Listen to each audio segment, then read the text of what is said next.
On a cold day, in November 2015 in Munich, Germany, Karina, a 28-year-old language teacher, returned to her small apartment after a long day at work.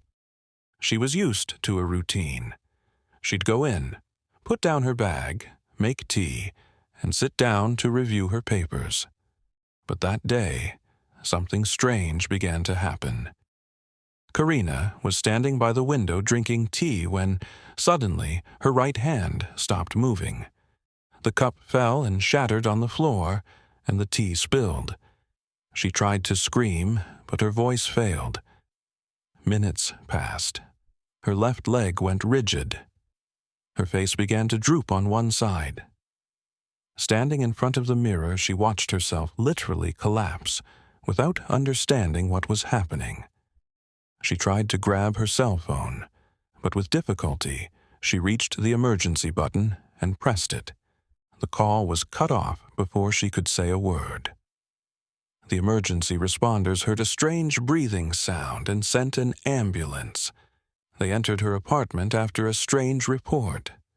They found her lying on the floor, her eyes open, breathing, but not moving. They took her to the hospital.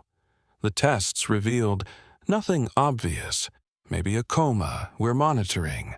But the truth, Karina was fully conscious. She could see, hear, and feel, but she was 100% paralyzed, unable to speak or move. The name of her rare condition is locked-in syndrome, a disease that traps you inside your body. Your consciousness is working, but everything else is at a standstill. Hours passed, then days. As she lay in bed, she heard the doctors tell her mother, "The girl is unresponsive. She may not come back." She heard her mother crying and whispering, "If you feel me, forgive me, my daughter." Inside, she screamed, "I hear you. I'm awake." But no sound came out. On the fourth day, a new nurse entered her room and began adjusting her head position. As she walked, she noticed something simple, a blink in her right eye. She turned back and said, "Karina, if you feel better, blink." And she blinked. The entire staff gathered, performed a quick examination, and used an eye movement communication device. They asked her, "Are we feeling better?" Blink. "Do you hear what's being said?" Blink. "Do you want to write something?" Blinked twice. And the first message she wrote with her eyes, "I hear everything. I'm here." From that moment, her treatment journey began. Months of rehabilitation led her to learn to blink letters, then move a finger, followed by neurostimulation sessions, until she was able to write and speak partially.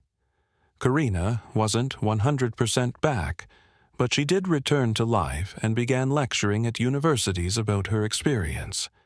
And the word that came to symbolize her new life: "I was locked up, but I didn't give up."